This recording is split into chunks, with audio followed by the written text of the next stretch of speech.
नमस्कार दोस्तों and welcome back to my channel जहां आपको मिलता है सिर्फ और सिर्फ एंटरटेनमेंट। और आज मैं लाया हूं एब्सोल्यूट पावर का सेकंड इशू।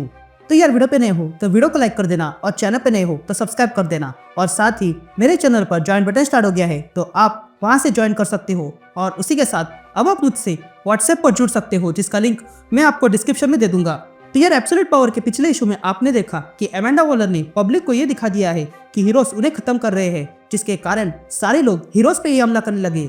यहाँ बैटमैन ये फिगर आउट कर लेता है तो वही हम देखते हैं कि अमेंडा वॉलर ने अब फेलसेफ और ब्रेनियक क्वीन को हाथ में लिया है और एमेजो को आजाद कर दिया है जो सुपर हीरो को डिपावर करते जा रहा है।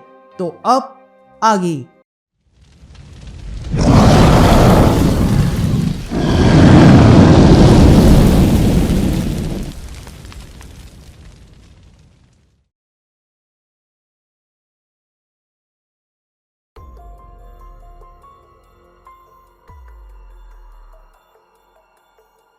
ऑलराइट गैंग, तो इशू की शुरुआत में हम गमोरा आइलैंड पर मेटा ह्यूमन डिटेक्शन सेंटर देखते हैं जहां पर पकड़े हुए हीरोज को लाया गया था। तभी हमें फेलसेफ की आवाज सुनाई देती है जो कहता है डजन भर से अधिक सुपर हीरो या तो ड्रेन हो चुके हैं या फिर मार खाए हैं और उनके साथ क्रिमिनल जैसा बर्ताव किया गया है और उन्हें हमेशा के लिए कैद किया गया है। ये कहते ही फेलसेफ सारे हीरोज की लिस्ट देखता है जो अब तक पकड़े गए हैं। तभी फेलसेफ कहता है कि टास्क फोर्स रिपोर्ट क्या है। तभी अमेंडा कहती है कि 80% से अधिक सुपर हीरो या तो डिपावर हो चुके हैं या फिर कैद में है, लेकिन प्रॉब्लम यह है कि अब भी 20% हीरोज बाहर है और उनमें बड़े लोग शामिल हैं जिन्हें पकड़ना होगा। तभी ब्रेनियक कहती है कि अगर ऐसा है तो हम उनके सामने पब्लिक को तड़ पाएंगे ताकि वे लोग सामने आ जाए। जिस पर अमेंडा ब्रेनियक क्वीन से कहती है तुम जिनकी बात कर रहे हो वो ह्यूमंस है और हमारा गोल उनकी रक्षा करना है, क्योंकि मैं कोई सोशियोपैथ नहीं हूँ। हमारा उद्देश्य इस अर्थ को सुपर हीरो से बचाने का है। इसलिए फेलसेफ और एरो इस टास्क फोर्स को मॉनिटर कर रहे हैं और इस बात का ध्यान रखना कि उनके पास जो भी पावर एब्जॉर्ब की है वो होनी चाहिए। और ड्रीमर तुम तैयार रहना और ब्रेनियक क्वीन तुम ध्यान भटकाने का काम करोगी और तुम्हें गाइड की आवश्यकता होगी और उसके लिए मेरे पास एक ऐसा आदमी है जो एक काम कर सकता है। यासीन शिफ्ट होती है और हम फोर्ट्रेस ऑफ सॉलिट्यूड देखते हैं जहाँ पर बचे हुए 20% सुपर हीरो इकट्ठा हुए थे। तभी हमें सुपरमैन दिखा देता है जिसने अब ब्लैक सूट पहना था। तभी सुपरमैन कहता है कि उनके पास मेरा बेटा है। जिस पर बैटमैन सुपरमैन से कहता है बस आराम करो क्योंकि अभी के समय में तुम इस कंटेनमेंट सूट के कारण ही ठीक हो। जिस पर सुपरमैन कहता है वॉलर के पास मेरा बेटा जॉन है। जिस पर बैटमैन कहता है अभी हमें ये बात पता नहीं है और ना ही ये पता है कि सबके पीछे कौन है और एक जो हो सकता है वो कर रही है, क्योंकि साइबॉर्ग अब कमजोर पड़ गया है और बहुत से हीरोज पावरलेस हो चुके हैं। लेकिन जितने भी बचे हैं उन सबको मैंने यहाँ पर इकट्ठा कर लिया है। तभी वंडर वुमन कहती है हम यहाँ बैठ कर रह नहीं सकते, हमें हमला करने की योजना बनानी होगी और उसके लिए हमें कैप्टन की आवश्यकता होगी। जिस पर एक्वामैन कहता है ये सब एक किंग का काम है इसलिए मुझे करने दो। जिस पर मिस्टर टेरिफिक कहता है माफ करना पर ये सुपरमैन का घर है।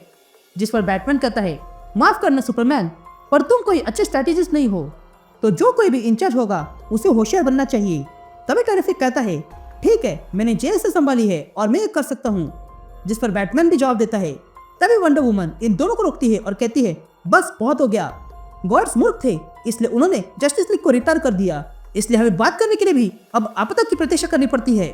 यहाँ पे टेंशन हाई है इसलिए हमें जिस किसी को भी चुनना होगा वो अच्छा आदमी होना चाहिए। तभी वहाँ नाइटविंग आता है और कहता है क्या मैं कुछ कर सकता हूँ। तभी सारे हीरोज नाइटविंग को देखने लगते हैं। तभी नाइटविंग कहता है तुम लोग अगर मुझे जानते नहीं हो तो मैं सबको बता देता हूँ, मैं नाइटविंग हूँ और मेरे साथ जो आए हैं वो टाइटन्स है और हम ये करके ही रहेंगे क्योंकि हमें वो पता चला है जो वॉलर को पता नहीं है। उसे लगता है कि हम बिना पावर्स के कमजोर हो गए हैं और यही उसकी सबसे बड़ी गलती होगी। तभी आगे नाइटविंग कहता है हमें वॉलर के रडार में घुसना होगा और उसके लिए हमें अलग होकर ही काम करना होगा। मेरे पास अब भी कुछ टाइटन्स है जिनके पास पावर्स है और यही हमारा डिफेंस रहेगा। और बैटमैन तुमने कहा था कि वॉलर के पास मदर बॉक्स है जिससे गॉड्स की पावर इस्तेमाल कर सकते हैं, तो जाओ और वो लेकर आओ। और सुपरमैन ये मल्टीवर्स में बहुत से दोस्त है जो हमारी मदद कर सकते हैं, तो जाके उन्हें ढूंढ के लेके आओ। ये ग्रीन एरो अब वॉलर के साथ काम कर रहा है जिसके कारण ही वॉलर को हमारी सारी जानकारी मिल रही है, इसलिए ब्लैक कैनरी एक टीम बनाओ और उसे ढूंढ निकालो और पकड़ लो। वंडर वुमन मुझे एक कैदी कहाँ रखे हैं उनकी पूरी जानकारी चाहिए और जब पता चल जाए तब उन्हें वहाँ से बाहर निकाल देना। जिस पर रॉबिन कहता है मैं ये कर सकता हूँ क्योंकि मुझे जेल तोड़कर अंदर घुसना पसंद है। तब ये बातें सुनकर सुपरमैन नाइटविंग से कहता है ये फोर्ट्रेस इम्प्रेग्नेबल है इसलिए हमें इसे अपना बेस बनाना होगा। जिस पर नाइटविंग कहता है, यहाँ पे बहुत सारे सुपर हीरो है, इसलिए उनका इस्तेमाल करो। और रही बात जस्टिस लीग के मेंबर्स की, तो उनके लिए नए टैक्टिकल सूट बनाए गए हैं और बाकी सब के लिए भी जल्दी बन जाएंगे। ये कहते हम सुपर हीरोज के नए सूट देखते हैं। तभी मिस्टर टेरिफिक एयरवेव के पास आता है और कहता है, मैं तुम्हें नहीं जानता हूँ। जिस पर एयरवेव कहता है, मैं एयरवेव हूँ और मेरा सूट मुझे रेडियो वेव्स में ट्रांसफॉर्म होने देता है और ये अब भी काम कर रहे हैं। ये सुनते ही मिस्टर टेरिफिक उसे और ब्लू बीटल को अपने साथ ले जाता है। या हम देखते हैं कि फोर्ट्रेस के दरवाजे पर कोई आ गया था, तो वही अंदर सुपरमैन बात कर रहा था। लेकिन तभी हम देखते हैं कि दरवाजे के बाहर एक और औरत भी आ चुकी थी। तभी फोर्ट्रेस के दरवाजे पर धमाका हो जाता है और ये देखकर सारे हीरोज अलर्ट हो जाते हैं और देखने लगते हैं कि हमला किसने किया। तभी वे लोग देखते हैं कि हमला करने वाली ब्रेनियक क्वीन थी और उसके साथ जॉन केन भी था, जो अब साइबोर्ग सुपरमैन बन चुका है, जो इन सबको देखता है और कहता है, सब लोग अभी के अभी सरेंडर हो जाओ। यहाँ सुपरमैन भी ये देखता है और वो जॉन को देखकर शॉक रह गया था और तब वो जॉन की तरफ जाने लगता है, लेकिन नाइटविंग उसे रोकता है। ये देखकर सुपरमैन कहता है, ब्रेनियक क्वीन, तुमने मेरे बेटे के साथ क्या किया? लेकिन तभी सुपरबॉय वहां पर जबरदस्त साउंड यूज कर देता है, जिसके कारण सारे हीरोज दूर गिर जाते हैं। यहाँ नाइटविंग ये देखता है और कहता है, बस बहुत हो गया, टाइटन्स अब हमला करो। ये कहते हैं टाइटन्स हमला करते हैं। यहाँ ब्रेनियक क्वीन सुपरमैन के सामने आती है। तभी सुपरमैन ब्रेनियक क्वीन से कहता है, मैंने तुम्हारी शिप को नष्ट होते हुए देखा है, तो फिर तुम यहाँ क्या कर रही हो, वो भी मेरे बेटे के साथ? जिस पर ब्रेनियक क्वीन कहती है, मैं यहाँ ज्ञान प्राप्त करने आई थी और मुझे कुछ दोस्त मिल गए। अब मैं मदर अमांडा की काम करती हूँ। फेलसेफ ने भले ही उन प्रेडेटर्स को बनाया हो जिन्होंने तुमसे तुम्हारी पावर छीन ली, पर मैंने उन्हें जन्म दिया है। ये कहते सारे हीरोज देखते हैं कि उनके वेपन्स कंट्रोल के बाहर जा रहे थे। तभी ब्रेनियक क्वीन कुछ हीरोज को पकड़ती है और कहती है, अब कोई सवाल नहीं होगा, तुम सब मदर के पास चलोगी। ये कहते ब्रेनियक क्वीन उन हीरोज को पकड़कर प्रिजन में टेलीपोर्ट कर देती है। यहाँ वंडर वुमन भी ब्रेनियक क्वीन के हाथ लग गई थी, लेकिन वो अपने आप को बचा लेती है। ये देखकर बैटमैन कहता है, ये खतरनाक है, इसके हाथ में जितने भी हीरोज लग रहे हैं उन्हें वो जेल में फेंक रही है। अगर ऐसा ही रहा तो हमारी हार निश्चित है। यहाँ जॉन अपने कोल बेल्ट से कुछ हीरोज को फ्रीज कर देता है। ये देखकर सुपरमैन जॉन को बुलाता है और कहता है, जॉन, ये तुम नहीं हो, तुम उसके वश में हो। ये सुनते ही जॉन मुड़ता है और देखने लगता है। या हम देखते हैं कि वंडर गर्ल बेहोश हो चुकी थी। तभी वहाँ पास में ही ड्रीमर आती है और वॉलर से कहती है, मैं यहाँ आ गई हूँ और किसी को पता भी नहीं चला। जिस पर अमांडा ड्रीमर से पूछती है, क्या तुमने वो एसेट लाया?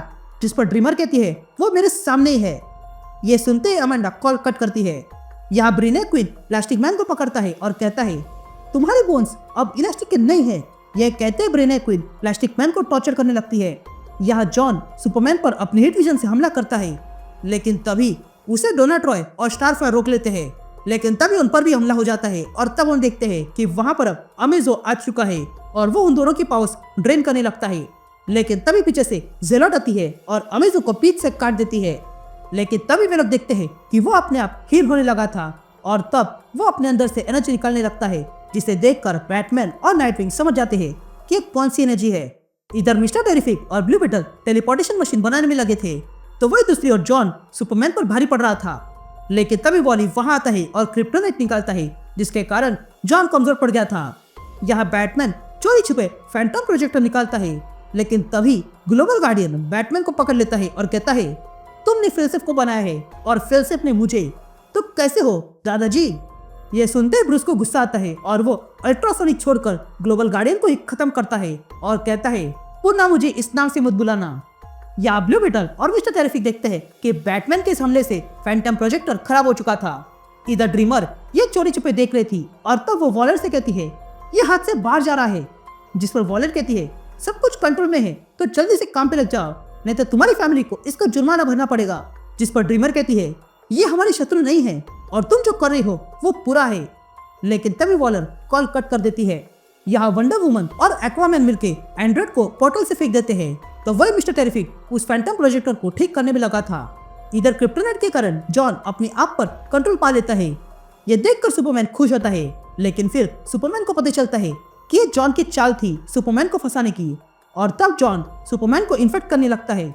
यहाँ ब्रेनियक क्वीन कैंडोर की सिटी को ढूंढ निकालती है, लेकिन तभी वंडर वुमन और एक्वामैन मिलके उस सिटी को बाहर निकालते हैं, जिसमें से कई सारे कैंडर बाहर आते हैं और ब्रेनियक क्वीन पर हमला करते हैं। या सुपरमैन अब भी जॉन को समझाने में लगा था। तो व्हाइट ड्रीमर ये देख रही थी। तभी वहां पर वॉली आता है और क्रिप्टोनाइट के जरिए जॉन को अपने साथ ले जाता है, जिसके कारण दोनों भी गिर जाते हैं और वहां पर बड़ा धमाका हो जाता है। या मिस्टर टेरिफिक एक पोर्टल बना देता है। तभी नाइटविंग सारे बचे हुए हीरोज को वापस बुलाता है और कहता है इस पोर्टल से चले जाओ। या ब्रेनेक क्वीन रेड सन की एनर्जी निकलती है, जिसके कारण सारे कैंडोरियंस पावरलेस हो चुके थे।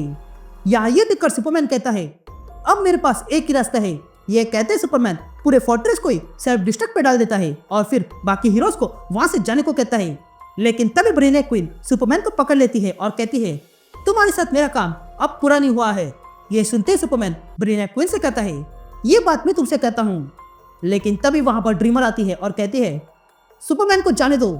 यह कहते ड्रीमर सुपरमैन को उस पोर्टल में फेंक देती है और फिर ब्रेनेक क्वीन पर हमला करती है और कहती है मैंने बहुत कर लिया वॉलर के लिए, अब और नहीं करूंगी। और तब वहां पर बड़ा धमाका हो जाता है। या हम जॉन देखते हैं जो धमाका देखता है और तब उसे सब कुछ याद आने लगता है। यहाँ गमोरा आइलैंड पे अमांडा को पता चल चुका था। तभी अमांडा कहती है वो जा चुकी है, जिस पर साज कहता है हाँ ये उसका आखिरी ट्रांसमिशन था। ये सुनते ही अमांडा ड्रीमर का आखिरी ट्रांसमिशन देखती है। तभी साज अमांडा से कहता है ये वही क्षण है जिसके बाद वो जगह ब्लास्ट हो गई और ये सारे लोग वहां से भाग निकले, लेकिन ड्रीमर मारी गई और साथ ही ये सुपरमैन का बेटा भी गायब हो गया है। या हम जॉन को देखते हैं जिसे सब कुछ याद आ चुका था और तब वो कहता है ये मैंने क्या किया। या साज कहता है तुम्हारी वो गुड़िया भी गायब हो चुकी है, जिस पर अमेंडा कहती है चिंता मत करो ब्रेनेक क्वीन का इससे कुछ नहीं होगा। ये कहते हम देखते हैं कि ब्रेनेक क्वीन थोड़ी बहुत डैमेज हो चुकी थी लेकिन अब भी जीवित है। तो वही अमांडा को जॉन भी दिखाई देता है। ये देखकर अमांडा कहती है ये बच्चा उसके कंट्रोल में रहेगा और भगोड़ा को ढूंढा जाएगा। ये कहते हम ब्रेनेक क्वीन को देखते हैं जो जॉन को टॉर्चर करने लगती है। या हम ग्रीन एरो को देखते हैं जो जस्टिस लीग के आर्काइव में घुस चुका था और वहां पर ढूंढने लगता है। तभी उसे वहां पर आर्ग्लास दिखाई देता है। ये देखकर ग्रीन एरो के फेस पर स्माइल आती है और वो कहता है टाइम हो गया है।